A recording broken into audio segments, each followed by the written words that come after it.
अस्सलाम वालेकुम friends, everyday science YouTube channel की एक नई वीडियो में मैं आप लोगों को खुशामदीद कहता हूँ। दोस्तों, आज की इस वीडियो में हम 9th क्लास की फिज़िक्स की जो न्यू बुक आई है उसके चैप्टर नंबर 1 का एक इंतहाई अहम कॉन्सेप्चुअल सवाल सीखेंगे। चलिए हम देखते हैं कौन सा कॉन्सेप्चुअल सवाल है।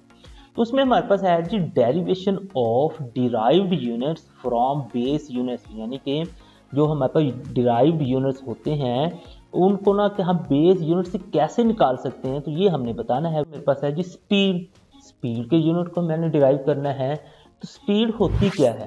फॉर एग्जांपल ये एक बंदा भाग रहा है, ये है, या फिर दूसरा है कि गाड़ी अगर मूव कर रही है उसकी स्पीड हो सकती है। इसी तरह से ये मेरे पास बस है तो ये मूव कर रही है तो इसकी स्पीड हो सकती है। अब स्पीड का मतलब क्या है?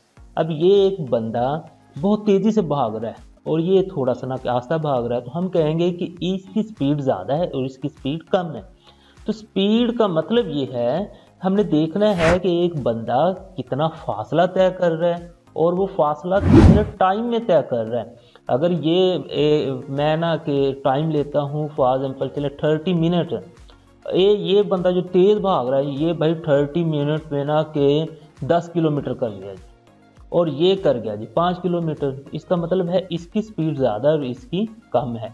तो हमारे पास जो स्पीड होगी ना, तो इसको अब ना इसका मैं फार्मूला बनाऊंगा तो वो होगा भाई डिस्टेंस वो कितना तय कर रहा है और कितने टाइम में कर रहा है। तो मैंने इनको दोनों को डिवाइड कर देना है। डिस्टेंस जो होता है तो उसका जो मेरे पास आएगा वो मीटर है।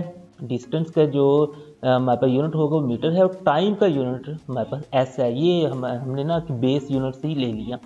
अब ये एस ऊपर चला जाएगा तो ये मेरे पास बन जाएगा -1, क्योंकि जिसकी पावर ना उसकी पावर 1 होती है, ये ऊपर जाके -1 बन गया। उम्मीद है आपको आज की वीडियो अच्छी लगी होगी। वीडियो अच्छी लगे तो इसे लाइक करें और अपने दोस्तों के साथ शेयर करें।